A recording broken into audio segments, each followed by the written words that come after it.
4 নম্বর প্রশ্ন করেছেন, আসসালামু আলাইকুম সম্মানিত শেখ। ওয়ালাইকুম সালাম ওয়া রাহমাতুল্লাহি ওয়া বারাকাতুহু। যারা দ্বীনের পথে নতুন তারা কিভাবে দ্বীনী সহি জ্ঞান অর্জন করবে?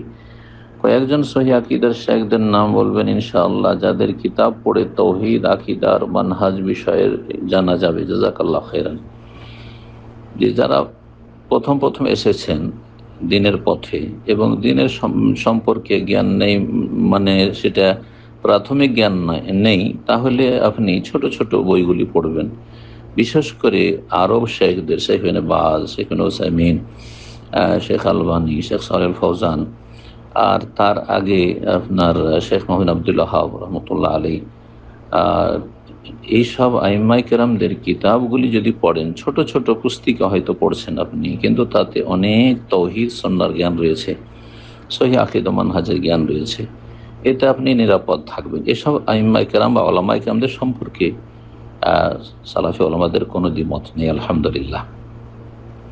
বাকি কথা হলো যে যদি বলেন যে দেশের উলামায়ে কেরাম, তো দেশের উলামায়ে কেরাম সম্পর্কে আমি নাম না বলে আপনাকে একটা দিক নির্দেশনা দিচ্ছি। সেটা হচ্ছে, যেসব আলেমদেরকে দেখবেন যে তারা আকীদা এবং মানহাজ, তাদের আদর্শকে স্পষ্ট করে দিচ্ছে, এবং সেটা বুঝবেন কিভাবে? সেটা বুঝবেন যদি দেখা যায় যে তারা স্পষ্টভাবে ইখওয়ানি এবং মওদুদি জামাত থেকে সতর্ক সাবধান করছে, তাবলীগ জামাত থেকে সতর্ক সাবধান করছে, সুফিবাদ থেকে সতর্ক সাবধান করছে।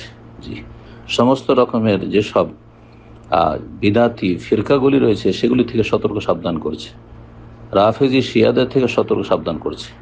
তাদের সাথে তাদের মিত্রতা, ভালোবাসা নেই, তাদেরকে তার আদর্শ মনে করে না কোনো ক্ষেত্রে।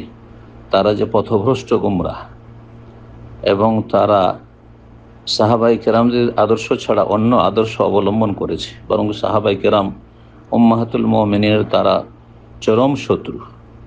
এসব কথা যাদের আলোচনা থেকে, লিখনি থেকে সুস্পষ্ট হয়, তাদের কিতাব পড়বেন, তাদের আলোচনা শুনবেন।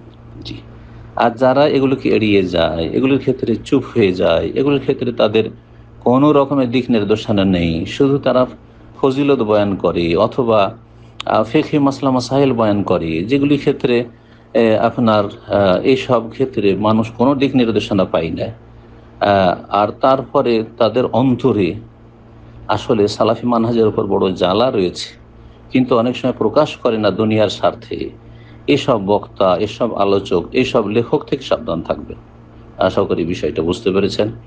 আজকাল বড় ফিতনা চলছে, যারা সালাফি নয়, ইখওয়ানি জামাতি, তারা সালাফি সেজেছে মানুষকে ধোঁকা দেওয়ার জন্য। নতুন নতুন ভাই বোনেরা যারা হেদায়েত হচ্ছে, তাদেরকে ধোঁকা দেওয়ার জন্য। সুতরাং তাদের ধোঁকায় পড়বেন না।